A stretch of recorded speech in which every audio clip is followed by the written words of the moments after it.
São Paulo in southern Brazil. A cloud of smog hangs over its 17 million inhabitants. It's the world's third largest city with a thriving international business presence. Space is at a premium. In a country where social and economic disparity mean the vast percentage of people live in conditions of abject poverty, the city acts as a magnet. Every year, thousands of people migrate to cities like São Paulo in search of a better life. Most end up in slums like these. These favelas are home to millions of Brazilians. It's an all too common story. With city unemployment levels high, many turn to lives of crime, drug abuse, prostitution. But a movement is growing that could offer these people an alternative. 500 kilometers from São Paulo, Sergio Oliveira performs his morning ritual and collects eggs laid overnight. 4 years ago, he was trapped in the city with no job and nowhere to go. He talks of desperate times. One day, he heard of an organization that was taking ordinary people like him from the cities and driving them to the interior of the country to squat on unproductive farms. The group would refuse to leave until the government awarded the squatters the legal right to farm. The group was the MST, or Landless Movement. They were fighting for agrarian reform. Today, Sergio farms 18 hectares. So you see, with a lot of suffering, a lot of difficulty, many are trying as hard as they can to stay in the country. And this is where we belong. And this is where we want to stay. We belong here. What would we do in the city? Compete for jobs with city people? We're already at a disadvantage if we do this because we're not prepared for that. We're country people. We're farmers. We know how to plant, and this is what we have to do. We have to plant for the people who are in the city, and we have to plant a good quality product.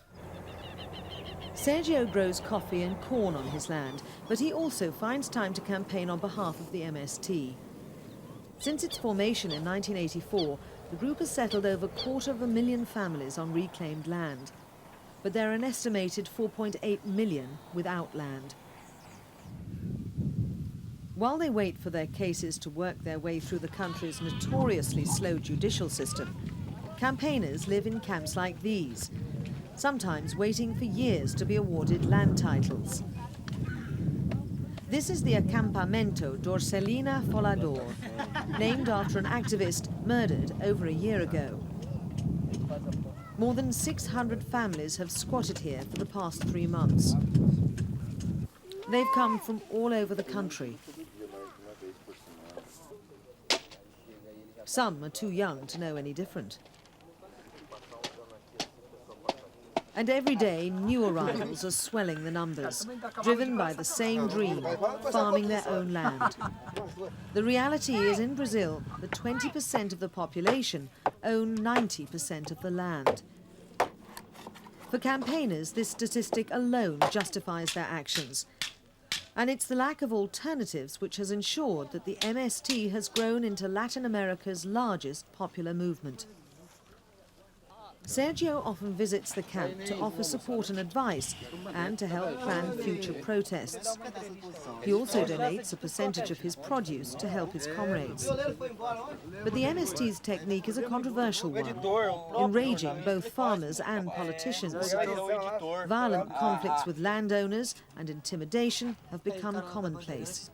Sergio witnessed one campaigner being run over and killed by a hit-and-run driver in this camp last month.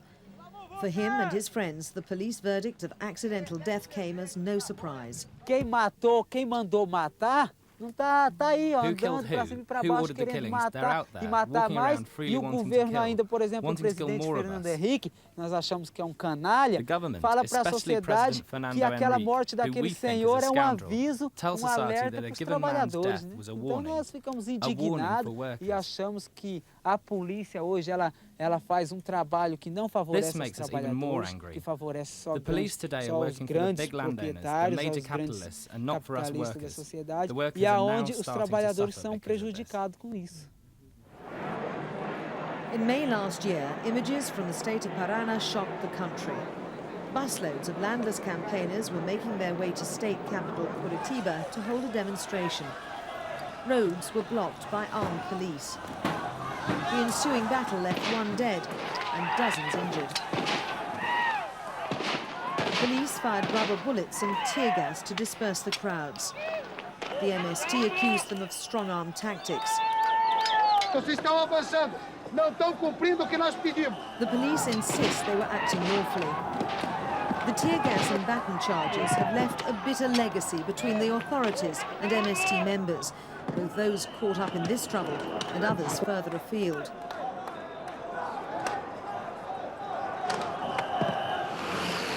"1,600 kilometers north of Sao Paulo, campaigners take over government buildings in the city of Salvador. This is the state headquarters of INCRA, the National Institute for the Colonization of Agrarian Reform, the government department in charge of allocating and distributing unused land. Hopelessly understaffed and overworked, INCRA workers have gone on strike, claiming the government's policy on agrarian reform is inadequate. Even they have sided with the MST. Hundreds of families have occupied the buildings, sleeping wherever there's space. At the time these pictures were filmed, they spoke of staying here for months. But 2 days afterwards, police moved in and cleared the area. There were a number of arrests, some were injured. Despite the setback, INCRA workers have vowed to continue their strike. E nós estamos aqui como servidores públicos, conscientes We're here as public servants, aware that the policies that have been adopted by this government are against the long-term welfare of this country's workers. E nós como cidadãos, and we as Brazilians, public servants paid for by the country's taxes, we need to be on the side of the workers. Temos que estar perto dos trabalhadores para incluir, somarmos esforços, aglutinarmos forças para dizer para o governo, mesmo sendo a própria estrutura governamental, que essa política não dá certo. But even obtaining the land doesn't necessarily signify the end of the struggle. Ismail and his family were finally awarded this plot 1 year ago, after 4 years of camping by the side of a highway. Money promised by the government to turn around this land that until then lay empty and unploughed has never materialized. The soil is now ready, and Ismail has planted the few seeds that he has. But without the money, he cannot afford to buy all he needs. And unless more seeds are sown soon, he could miss this year's harvest. Before, when we were camping, we had each other, we had something. Now we've been left out on a limb. We've nothing. We have the land, but not the infrastructure to touch it. It is the government's fault. INCRA and the government. The MST are doing what they can to alleviate this problem, implementing a seeding program using the plants of farms that are now producing successfully.